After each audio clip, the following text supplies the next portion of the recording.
महादेव आप सबको महाशिवरात्रि की शुभकामनाएं। आज मैं आपको महाशिवरात्रि के दिन सुनने वाली कथा सुनाऊंगी।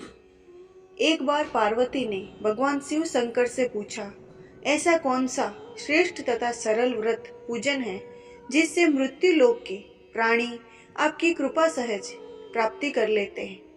उत्तर में शिवजी ने पार्वती को शिवरात्रि के व्रत का विधान बताकर यह कथा सुनाई।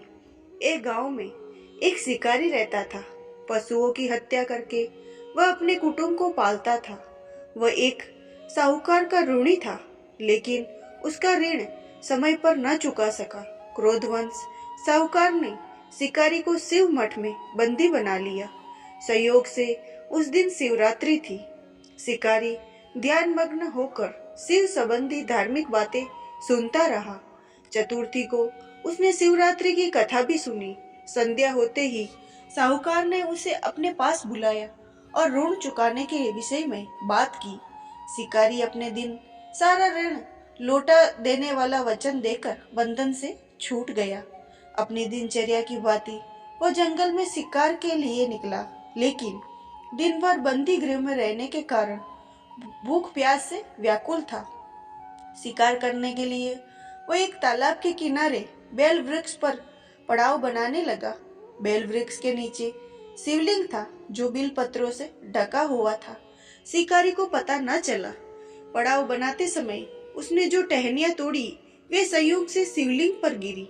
इस प्रकार दिन भर भूखे प्यासे शिकारी का व्रत भी हो गया और शिवलिंग पर बेल पत्र भी चढ़ गए। एक पहर रात्रि बीत जाने पर एक गर्भिणी मुर्गी तालाब पर पानी पीने पहुंची। शिकारी ने धनुष पर तीर चढ़ाकर ज्यों ही प्रत्यंचा खींची, मुर्गी बोली, मैं गर्भिणी हूँ, सिद्ध ही प्रसव करूंगी। तुम एक साथ दो जीवों की हत्या करोगे जो ठीक नहीं है। मैं अपने बच्चे को जन्म देकर सिद्ध ही तुम्हारे सामने प्रस्तुत हो जाऊंगी, तब तुम मुझे मार लेना। शिकारी ने प्रत्यंचा ढीली कर दी और मुर्गी झाड़ियों में लुप्त हो गई। कुछ ही देर बाद एक और मुर्गी उधर से निकली। शिकारी की प्रसन्नता का ठिकाना न रहा। समीप आने पर उसने धनुष पर बाण चढ़ाया। तब उसे देख मुर्गी ने विनम्रता पूर्वक निवेदन किया, हे पारदी, मैं थोड़ी देर पहले ही ऋतु से निवृत्त हुई हूँ।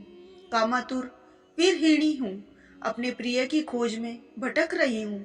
मैं अपने पति से मिलकर सीधे ही तुम्हारे पास आ जाऊंगी। शिकारी ने उसे भी जाने दिया। 2 बार शिकार को खोकर उसका माथा ठनका। वह चिंता में पड़ गया।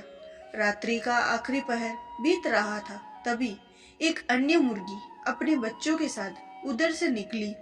शिकारी के लिए ये स्वर्णिम अवसर था।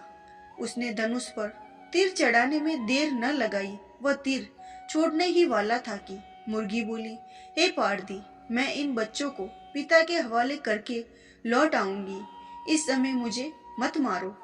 शिकारी हंसा और बोला, और सामने आए शिकार को छोड़ो तो मैं ऐसा मूर्ख नहीं हूँ। इससे पहले मैं 2 बार अपना शिकार खो चुका हूँ। मेरे बच्चे भूख प्यास से तड़प रहे हैं। उत्तर में मुर्गी ने फिर कहा, जैसे तुम्हें अपने बच्चों की ममता सता रही है, ठीक वैसे ही मुझे भी, इसीलिए सिर्फ बच्चों के नाम पर मैं थोड़ी देर के लिए जीवन दान मांग रही हूँ। हे पारदी, मेरा विश्वास कर, मैं इन्हें इनके पिता के पास छोड़कर तुरंत लौटने की प्रतिज्ञा करूंगी। मुर्गी का दीन स्वर सुनकर शिकारी को उस पर दया आ गई। उसने उस मुर्गी को जाने दिया। शिकार के अभाव में बेल वृक्ष पर बैठा शिकारी बेल पत्र तोड़ तोड़कर नीचे फेंकता जा रहा था। पौ फटने को हुई तो एक हष्ट पुष्ट मुर्ग उसी रास्ते पर आया। शिकारी ने सोच लिया कि इसका शिकार अवश्य करेगा। शिकारी की तन्नी प्रत्यंचा देखकर मृग विनीत स्वर में बोला, हे पारदी भाई, यदि तुमने मुझसे पूर्व आने वाली 3 मुर्गियों तथा छोटे छोटे बच्चे को मार डाला है तो मुझे भी मारने में विलंब न करो, ताकि उनके वियोग में मुझे एक क्षण भी दुख सहना ना पड़े। मैं उन मुर्गियों का पति हूँ। यदि तुमने उन्हें जीवन दान दिया है तो मुझे भी क्षण जीवन दान देने की कृपा करो। मैं उनसे मिलकर तुम्हारे सामने उपस्थित हो जाऊंगा। मृग की बात सुनते ही शिकारी के सामने पूरी रात की घटनाक्रम घूम गया। उसमें सारी कथा मृग को सुना दी। तब मृग ने कहा, मेरी तीनों पत्नियां जिस प्रकार प्रतिज्ञाबद्ध होकर गई है, मेरी मृत्यु से अपने धर्म का पालन नहीं कर पाएगी।